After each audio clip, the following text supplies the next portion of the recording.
Welcome to the Policy Council. My name is Okweyemi Agbaje. In this edition, we do a follow-up to our recent discussion on entrepreneurship. But this time we focus on entrepreneurship development. How do we build entrepreneurs in Nigeria? How do we improve the capacity of Nigerians who may be interested in entrepreneurship? What can policy do? What can financial sector do? What can enterprise developers do?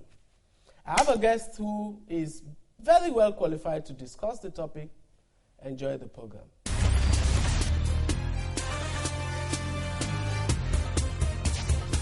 We're still on the Policy Council, and our topic is entrepreneurship development. And I have probably Nigeria's best qualified person to discuss that. Mr. Peter Bankole is director of the Enterprise Development Center at Pan-African University. Peter, you're welcome. You're welcome. Or maybe I should say Banki, you're welcome. So much better. Thank you so much. Let me start with your assessment of the state of entrepreneurship development in Nigeria. What I would say is Nigeria as a country is probably one of the entrepreneurial countries you will have possibly in the world.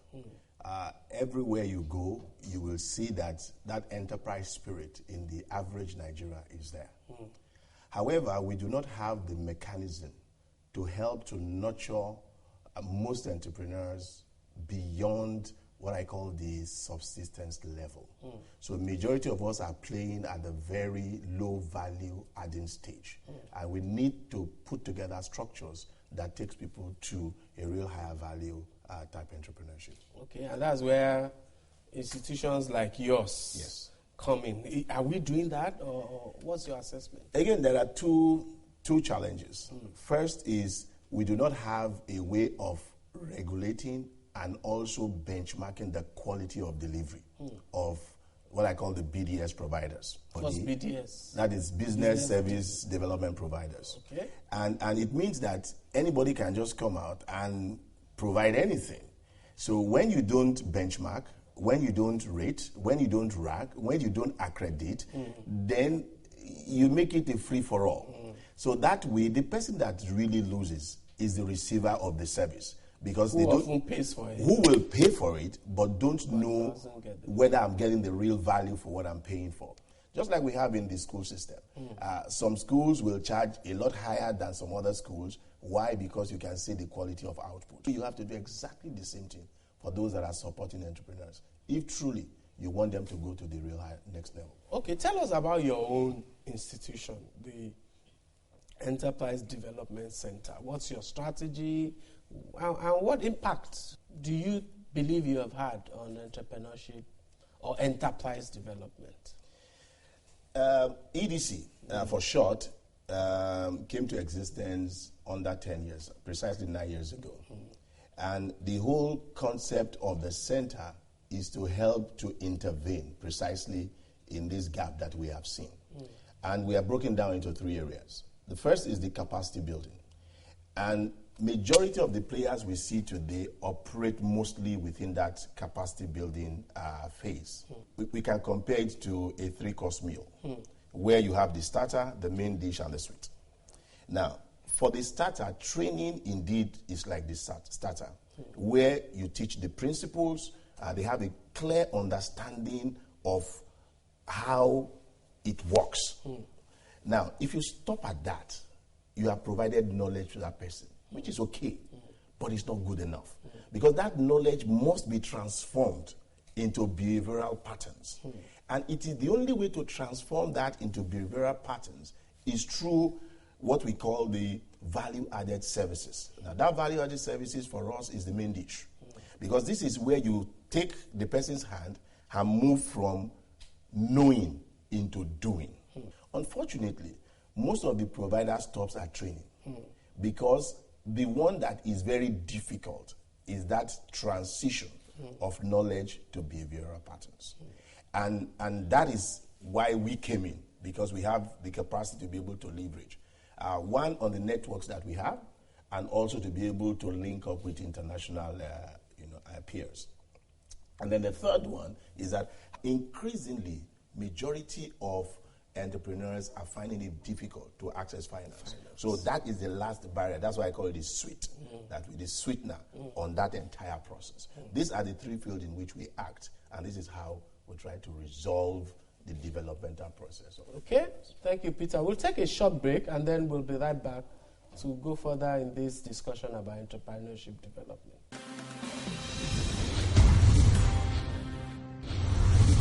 We're back on the Policy Council, and Peter Abankole of EDC is still with me. Peter, let me challenge all we said in the prior segment. Can you really teach people entrepreneurship? And they made and they born, are there some people who just know how to be entrepreneurs, while others are employees and civil servants and so on? In my entrepreneurship class 101, this is a major question. Are they made or are they born? And usually we will have the class divided. Some will say they are and some will say they are not. Let me play the devil's advocate. If they are born, then there is no basis for people like us even training them. So that cannot be right. If they are not born, if they are made, then how come some segment of our society, even if you take them to the North Pole, they will still be entrepreneurial in their thinking? Now, at the end of the day, we always come to this conclusion that it's about nature and nurture, which means somehow each and every one of us have the enterprise DNA. But also let me correct one notion. It is not everybody that starts business that has the entrepreneurial mindset. So you can actually be in government and be enterprising in your behavior. You can actually be in a bigger institution and be enterprising in your disposition. So it's all about being creative with resources you have and the outcome that comes out of it. So basically, yes, the ultimate goal is to create wealth, but you can create wealth either for yourself or for the organization. Or indeed for society. Or indeed for the society. As we have social entrepreneurs. Exactly, because now we have social entrepreneurs, and they are combining, they're looking at the gaps that exist in the social space, and they are using entrepreneurial framework to deliver on those, yes. Okay, so let me take the second question that agitates my mind. How do you prepare to be an entrepreneur? What's the best preparation? Is it one thing, or is it a combination of things, or what is that magic wand to prepare for venturing? Again, it's not one thing. It's a multiple of so many things, but you have to start early. What we have seen is that in Nigeria today, we wait until we graduate and we don't have a job, and we'll say, maybe I can be an entrepreneur. Or we will get a job and then wait until we're about retiring and say, what can I do? That is not the classic way. The classic way is to start when you're very young, go through the ups and downs, understand the rudiments, possibly fail at those early stages, so that when you're matured and you're ready to venture big time, then you can run all the way. But there's also something very interesting. When you are young and energetic, you can also make some bold moves than when you are fully settled. Someone like you already reached certain, you don't want to...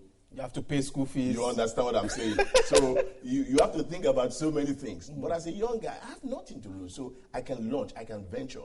So my appetite for risk-taking is probably higher than yours. So again, this ties in very well with most of the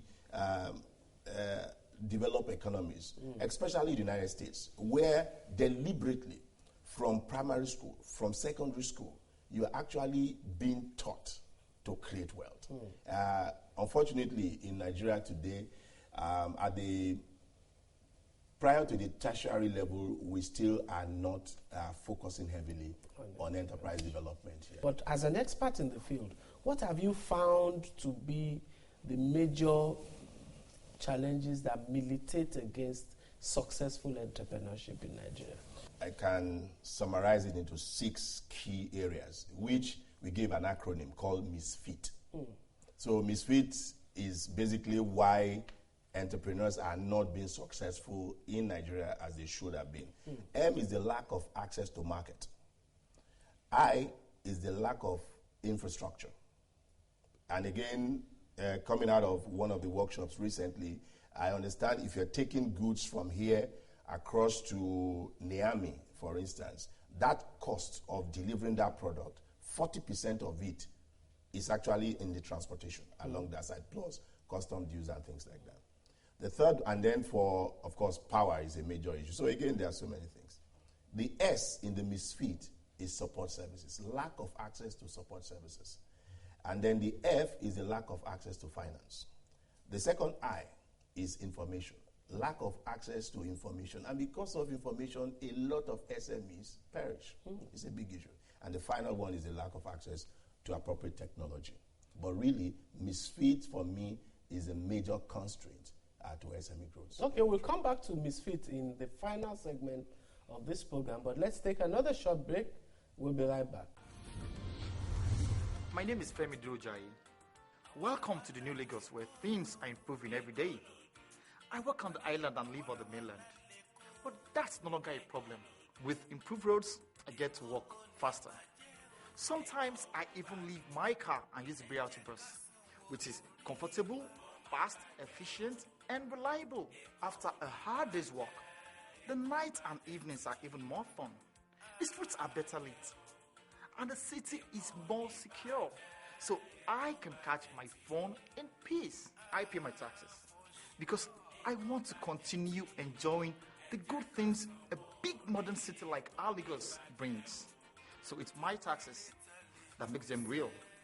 Have you paid your tax? Pay your tax. It's your civic responsibility. It's your duty. It's the law.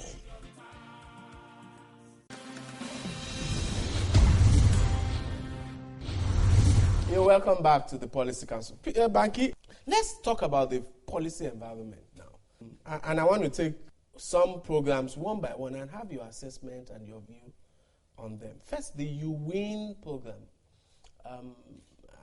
What did you think of it? And is it a useful mechanism for fighting this problem of entrepreneurship? In Africa today, the youth population, if you look at the segment of 18 years to 24, we have roughly about 200 million. And majority of those in that segment are possibly either not employed or underemployed. So, and in fact, in the circle, we refer to it as the youth bulge, because every year, and it's going to happen for a very long time because of our population growth, we're going to have youth in that band not having access to being gainfully employed. And that in itself is a problem because, one, they are energetic, they're very creative, and they can easily be ignited. And we've seen cases of that in the Arab Springs and the rest of them. Now, so the challenge of most governments in Africa, especially in sub-Saharan Africa, is to ensure that you gainfully engage these people. So within that broad context, I will say yes, the You Win program is actually a good program because it tries to address the issue of youth entrepreneurship. Although I feel that we should have started through the nurturing and the mindset development at primary, secondary school level, so that even by the time you get to the university, you are thinking of how do I create wealth rather than how do I get employment. And I cite a very good example. I was fortunate to be in University of Virginia. There is a special hall of residence where only entrepreneurs live. So if you are not an entrepreneur, you cannot stay in that hall of residence. And then on the underground, they have the boardroom, the this and that. And I met one of the students. He was in his first year, and he was already turning close to $1 million in revenue. Yet his school fees was $21,000. Now, how can that kind of person finish school in 3-4 years' time? He will have, of course, ramped up his turnover. Maybe doing $10 million. Even if he's doing even 2 or 3, this guy is not going to go back and start looking for freedom. So that is one of the preparation that must be done in terms of mindset. Now, the You Win itself, in my opinion, is also one of the, it's a very good start when it comes to government engaging with the youth. There are a lot of hiccups here and there. But I can tell you the good points. The first thing is that for the first time, submission was done online, which meant you didn't have to know anybody. You can access. We received about 24,000 You were involved, EDC? Yes, EDC was involved. And we received about 24,000 applications. Again, 24,000 compared to the number of youths in Nigeria may be very small. But you know, it is the biggest that I have seen anywhere in the world today.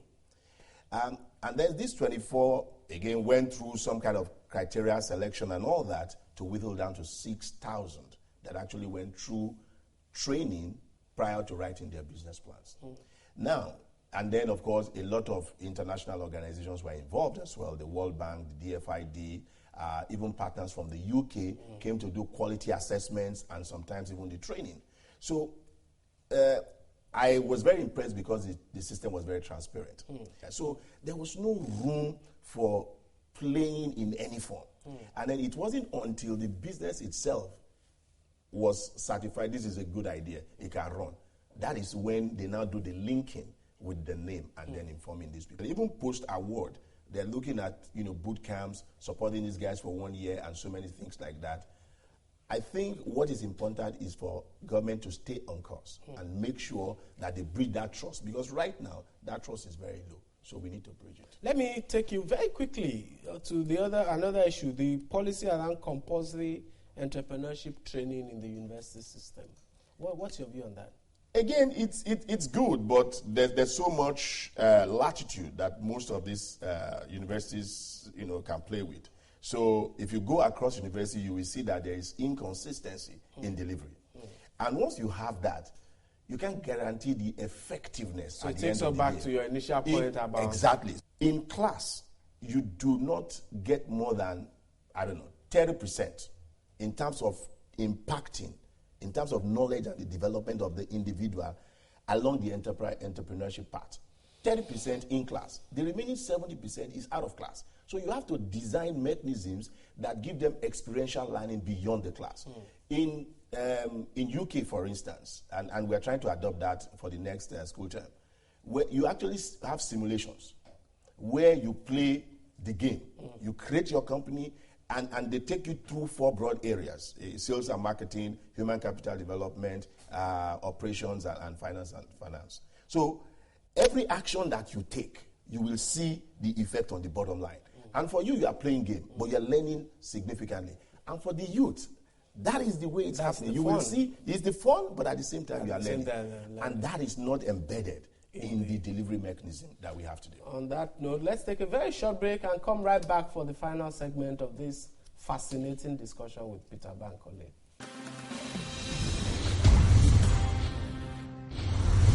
You're welcome back to the Policy Council. Banky, let's talk for the final segment on finance, access to finance issues. Many people have diagnosed issues. Our banking system may not be too obviously focused on development. It's focused, I think, on profits, which is not bad, but there should also be a focus on development. The microfinance banks, are they working? The venture capital industry, do we really have one? What's your thoughts on these issues? Let me start with microfinance. To some extent, I would say, yes, they are working, but there is still a long way to go. There was a data set that was released by Smedan in conjunction with the Bureau of Statistics. And they conducted the entrepreneurial mapping for Nigeria. And in there was some kind of shocking revelation. It is true that small MSME are big contributors to even Nigerian GDP. But what was even more shocking is that out of the close to 18 million or so that were surveyed at that level, 17.2 of them are actually in the micro enterprise segment. 17.2, close to 90-something% of them. So now, how many have the microfinance institutions been able to reach? Something like 3.5 million.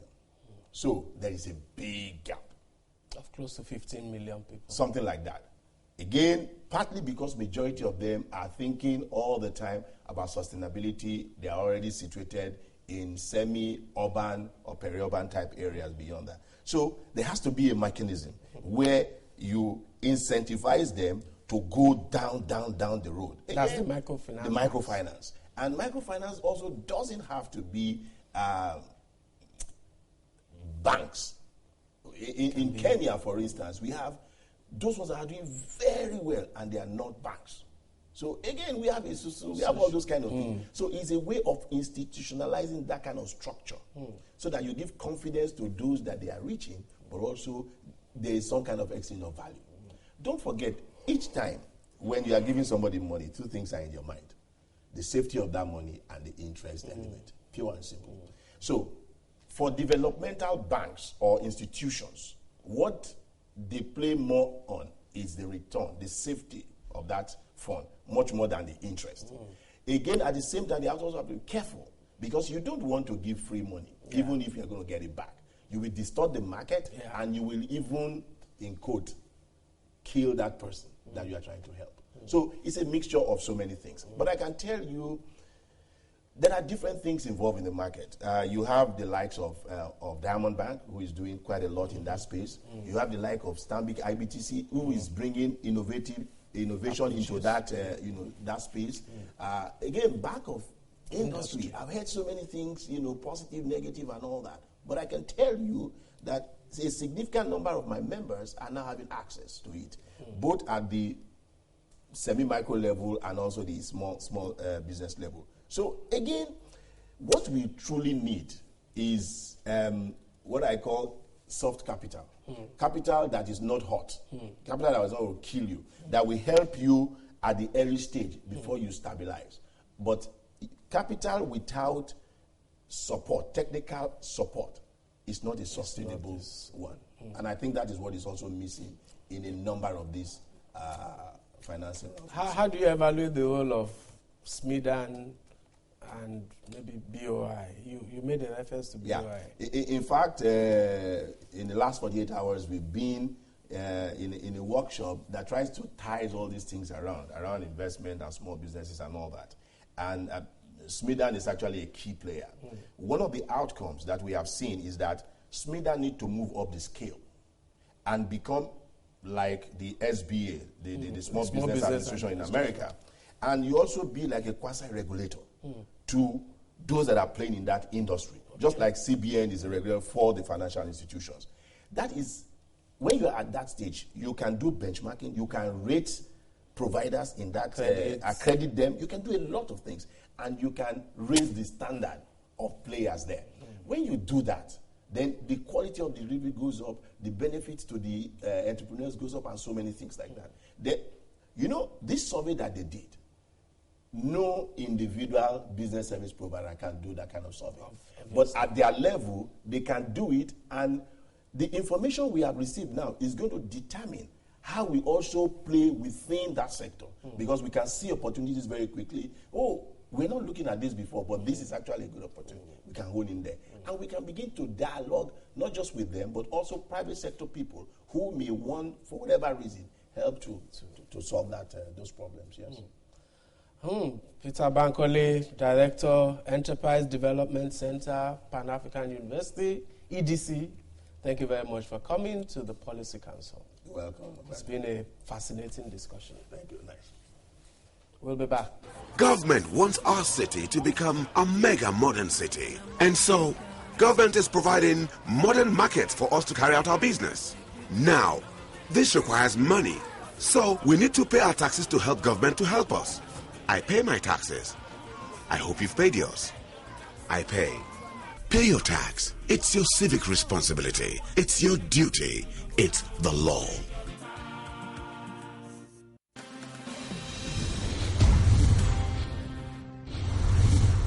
Nigerians are natural entrepreneurs. But like my guests indicated, we need formal entrepreneurship training that goes beyond capacity building to hand-holding and, of course, provision of finance to unleash the entrepreneurial energy that could propel Nigeria to be one of the strongest economies in the world. Entrepreneurs are not born. They can be developed. And institutions like that of our guests indicate that that work can be successfully done in Nigeria. Misfits, quoting Peter Bankole, access to markets, infrastructure, support services, finance, information and technology are the issues we need to deal with on an institutional level to help these entrepreneurs succeed. Policy should address these 6 areas so that Nigeria can fulfill its entrepreneurial potential. It's been the Policy Council this week. See you next time.